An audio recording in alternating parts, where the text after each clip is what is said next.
by Jessica Humphries, Finding Your Way Back to Your Practice. I am no stranger to the yoga funk. And as someone who identifies so strongly with the yogi persona, I write about yoga, edit a yoga magazine, and teach yoga. There's a kind of guilt that comes along with not meeting the perceived expectations of what it means to be a yogi. Of course, that's just my ego talking, but surely a yogi must wake at dawn every morning and spend at least 90 minutes moving through asana, meditation, pranayama and various other practices, perhaps a little tongue scraping, oil pulling and nasal cleansing. And once upon a time, that's what all yogis did. But here we are in the modern, Western world juggling deadlines, domestic duties and a plethora of other tasks that aren't always compatible with the kind of disciplined practice we dream of. And then there are the lazy days, when you're tired, unmotivated and just want to sit in your pajamas all day drinking chai with your head in a novel. We can dream, can't we?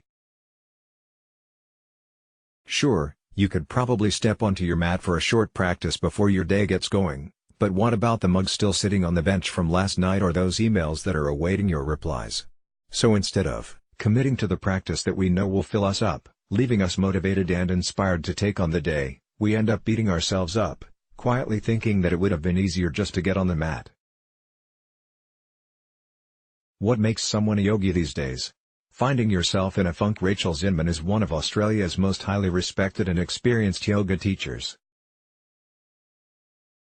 She has been practicing yoga for 35 years and teaching for 26, and has a dedicated daily practice. She believes that a lack of motivation, or finding yourself in a funk, often relates to a change in life circumstances. She says, "It's ironic because the whole idea of having a practice is that it goes with you wherever you are and follows you through the changes. Most people don't see yoga practice like that. They think of it as something that takes up time and headspace. So when circumstances change and they feel overwhelmed, they'd rather do other things and they let go of the regular practice." Although Zinman has maintained a regular practice throughout her yoga journey, she's experienced life changes that have left her feeling uninspired. "The big crunch for me came when I was diagnosed with diabetes. I felt so defeated and blamed yoga for failing me. I wondered what the point was. I'd done all this work, 25 years of daily practice, for what? During this time, it was the support of her yoga community that encouraged her to keep coming back to the mat." Another issue, Zinman explains, is a feeling of plateauing in your physical practice. But the mistake that the practitioner has made in this scenario is the forgetting that when we practice yoga, it's not about going somewhere. We must let go of the need to achieve in order to experience the real benefits of the practice, which remind us that we are perfect exactly as we are, in this moment. It's about bringing the mind into a continuum through the marrying of mind, breath and body so we are free to be with ourselves, wholeness, completeness, she says. For Nikki Ralston, a yoga teacher of 18 years, finding yourself losing motivation for yoga practice could mean that you are feeling a sense of lack. She says, "Whenever I get in a yoga funk, it's an indication that I'm in some ways playing small, thinking small. This is because when I am of an expansive, open mind state, I am in complete awe of my body and inner landscape. My inner world feels as vast and expansive as the starry skies at night." It's very common to experience a lack of enthusiasm or motivation for your practice. Discovering discipline for many yoga teachers and practitioners, it's a deep commitment and discipline that keeps them coming back to the mat. Jessica Dewar is a yoga teacher in Melbourne who has been practicing for 10 years and has completed extensive training in India. For Dewar, discipline and ritual are the tricks to maintaining a consistent practice. She says, "I give myself no option but to continue my practice. As an Ashtanga student, the consistency and discipline of the practice leaves me, in my mind, no option but to get up and start no matter how bored, tired or lazy I feel. My respect for myself and the practice comes above everything else."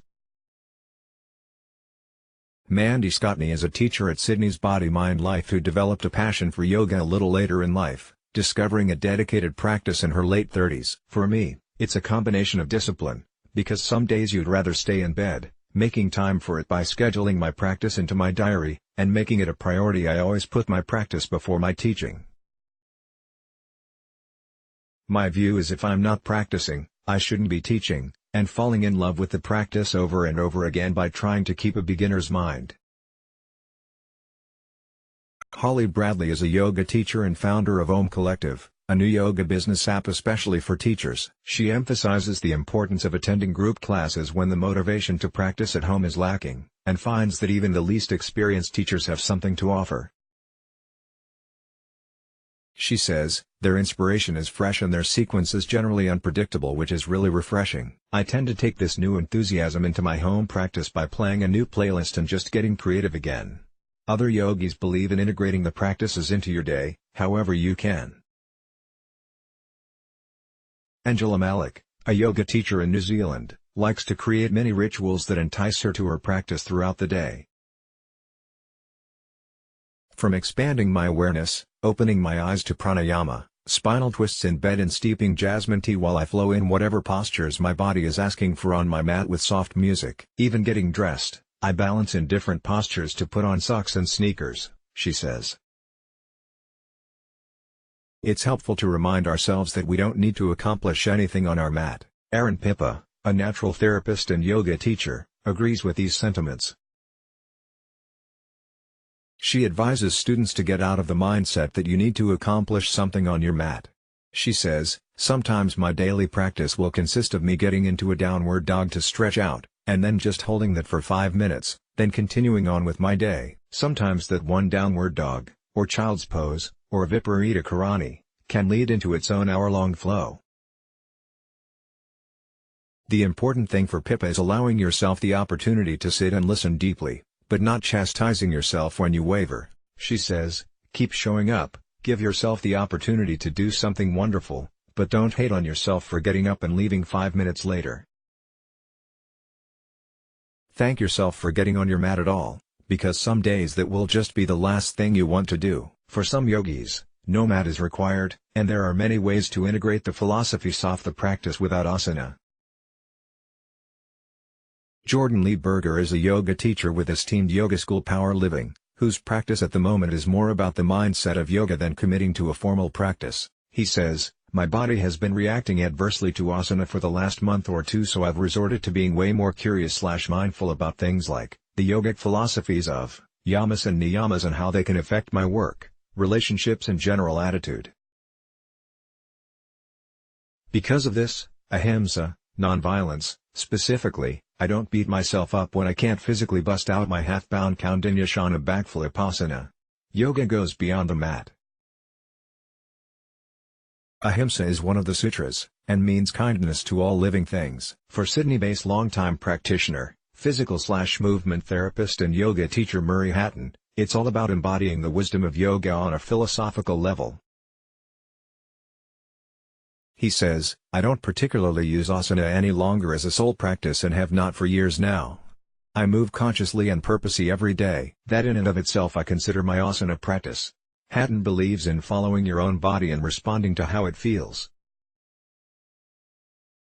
He explains that like all things, motivation is fleeting, and that some days laziness and deep rest is required.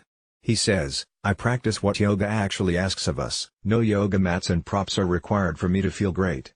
It's that simple. That's the real practice.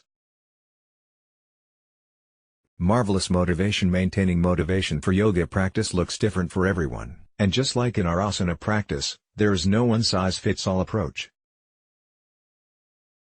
Some yogis need a strong 90-minute daily practice, and others find that integrating simple practices throughout the day is enough to fill their yoga cup. Zinman says, I think everyone's motivator is different, but the end result is the same.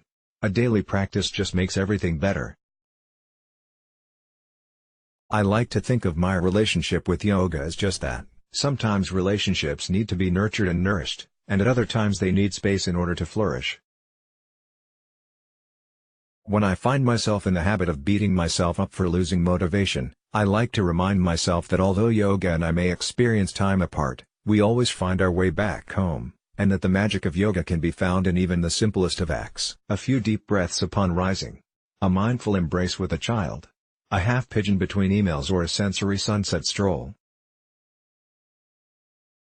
And often a formal daily practice can help us to really see and experience the magic in everything else. It's like 3 Paddy Joy said, "Dear practice and all is coming. Let's block ads.